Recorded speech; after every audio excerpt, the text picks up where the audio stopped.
Hoy uno de los editores del diario Clarín, Pablo Vaca, pone un título de opinión. Dice: Milei arranca su segunda etapa, 2 puntos. El paciente sobrevive, pero con pronóstico reservado. Y vamos a consultar sobre cómo arranca el segundo semestre. Vamos a consultar a Aldo Abraham, que es economista y es director ejecutivo de la Fundación Libertad y Progreso. Aldo, ¿qué tal? Buen día, ¿cómo estás? Buen día, un gusto estar charlando con ustedes, ¿eh? Gracias, igualmente. Antes que nada, felicitaciones por el encuentro que hicieron la semana pasada, que justamente tuvo al presidente Milei como uno de los participantes. Lo hicieron junto con el Keito. La verdad que fue buenísimo, salió todo muy bien, así que felicitaciones por eso, Aldo.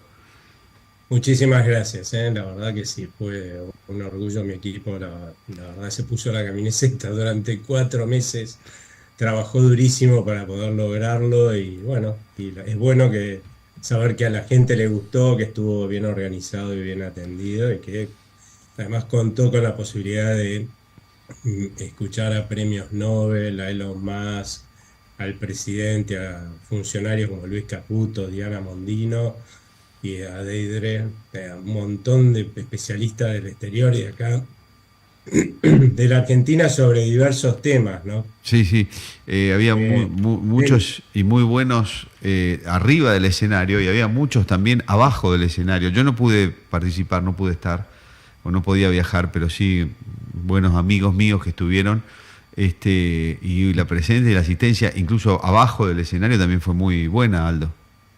Sí, no, muchísima gente. Pero bueno, no, lo que decía hace un rato, porque también trajimos un premio Nobel, que es James Heckman, Ujú. que habló de educación, un tema que yo creo que si logramos superar de una buena vez todas las urgencias, que siempre son económicas, lamentablemente en este país, tiene que ser el tema importante a encarar en una segunda etapa, ¿no? Por supuesto, claro que sí. Eh, bueno, Aldo, recién hablaba de un título en uno de los diarios digitales de esta hora, pero básicamente era como introducción a lo que quería conversar contigo.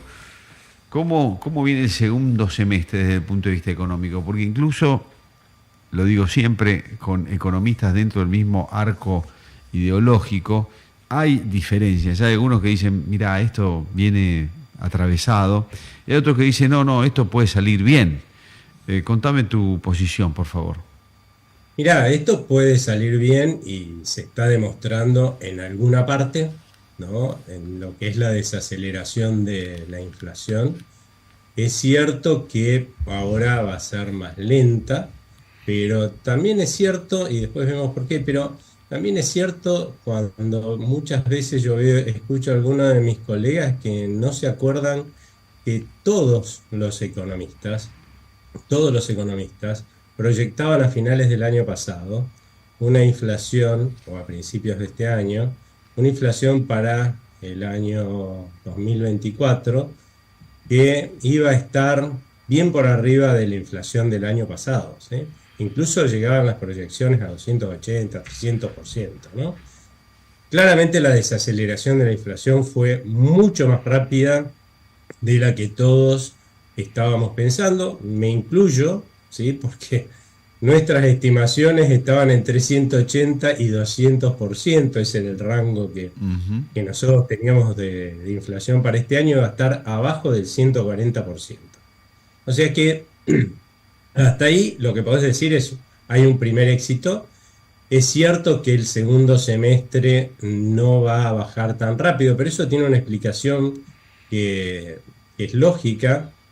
Cuando vos tenés una caída en cualquier país del mundo, ¿no? Del valor de la moneda, del poder adquisitivo de la moneda, lo que sucede no es que inmediatamente como vos vas a querer comprar algo, el señor te dice: este algo vale lo mismo que antes y esos pesos que valen menos, me va a tener que dar más pesos, inmediatamente se refleja en los precios de todos los bienes y servicios. Lleva mucho tiempo, lleva en los países normales entre 9 y 18 meses, nosotros somos de los países que más rápido lo reflejan por nuestro lamentable ejercicio inflacionario, experiencia inflacionaria, pero lleva tiempo y los que tardan más en acomodarse, que son los que están tardando en acomodarse ahora, son los precios regulados y por supuesto las tarifas de servicios públicos que las fija el gobierno. Pero la realidad es que al principio uno ve un grupo grande de bienes y servicios que lo reflejan, que por eso el 25% de inflación fogonazo allá en diciembre, pero fíjate que luego la caída ha sido mucho más rápida porque justamente el gobierno dejó de emitir o hacer que el Banco Central emita para financiarlo. Y obviamente eso ha hecho que la pérdida de poder adquisitivo de nuestra moneda, que tiene que reflejarse hacia adelante, no la heredada del gobierno anterior, es muy bajita. Y ahora, bueno, sí quedan estos precios que hay que ir acomodando y que van a hacer que la inflación esté entre 4, 5, por ahí, veamos algún 6, puede ser durante el segundo semestre de este año. Pero también recuerdo que cuando asume Sergio Massa, porque sus economistas también están criticando esta parte del tema inflacionario, él había prometido para abril del año pasado un 4 y terminamos con 214% de una aceleración fenomenal el año pasado. O sea, tendríamos que tener un poquito de honestidad intelectual. Los problemas, ¿dónde están?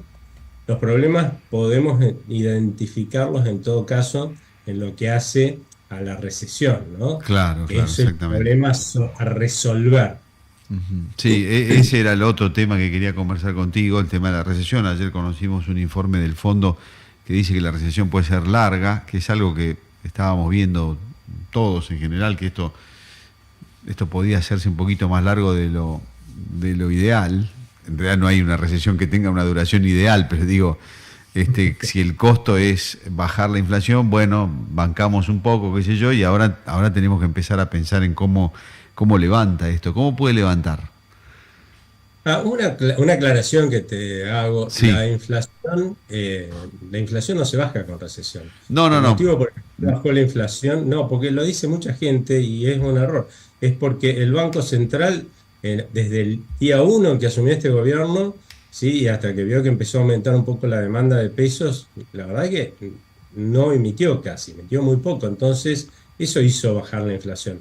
En realidad, la recesión complota contra el Banco Central, porque si vos no tenés nivel de actividad, ¿no? Se está cayendo el nivel de actividad, cada vez usás menos pesos para transaccionar, con lo cual no solamente tenés que bajar la cantidad de pesos porque, digamos, para frenar la inflación, sino tenés que empezar a sacar pesos, ¿no?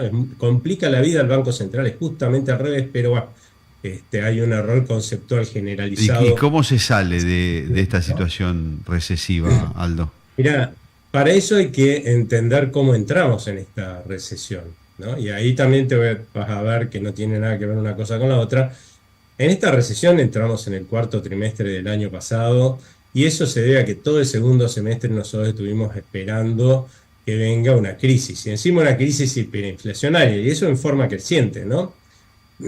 Al principio el gobierno logró conseguir plata en el exterior como para mantener con préstamos, por eso el Banco Central, que era el que canalizaba estos préstamos, llegó absolutamente quebrado a la actual administración, pero bueno, pero se acabó la plata y entramos en recesión en el cuarto trimestre porque la gente en la Argentina ya tiene también, lamentablemente, experiencia en crisis y lo que hace es deja de consumir, empieza a ahorrar, al más no poder, ¿sí? Para tener una reserva en divisas, porque el peso se evaporan, en divisas que le permitan morigerar el impacto en el bienestar de su familia de esa crisis que ve que se viene. Ahora, si todos estamos dejando de consumir e invertir, que eso es ahorrar, y encima también lo que vemos es que las empresas por temor lo dejan de hacer, la demanda interna se desploma y no hay nadie para quien trabajar, tampoco para quien producir bienes, con lo cual lo que vas a ver en definitiva es que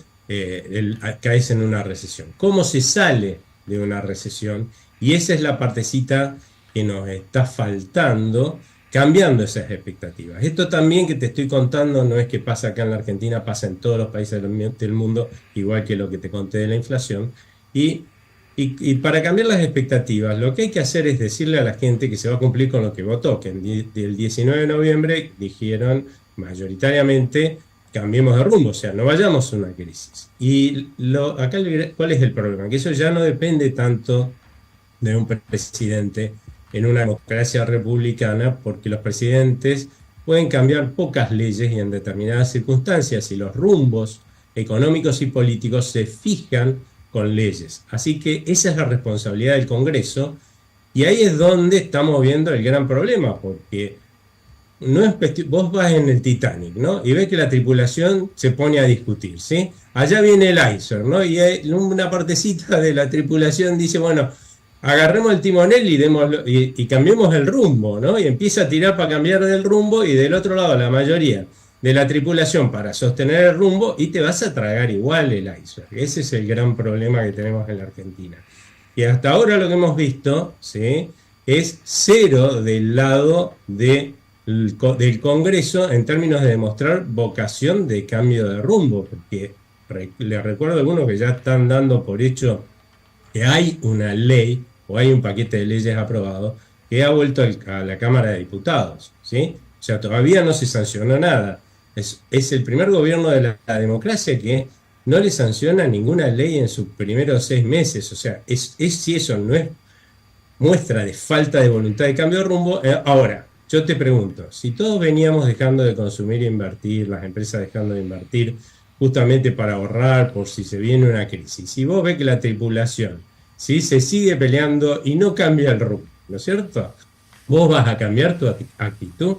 No, vos vas a seguir buscando los botes salvavidas, que nos guste o no, para nosotros son los dólares, ¿no? Sí. Entonces, y ellos tienen que cambiar su actitud, tienen que demostrar que realmente quieren un cambio de rumbo, y del otro lado, nosotros vamos a cambiar nuestra actitud, vamos a decir, bueno, si no va a venir una crisis.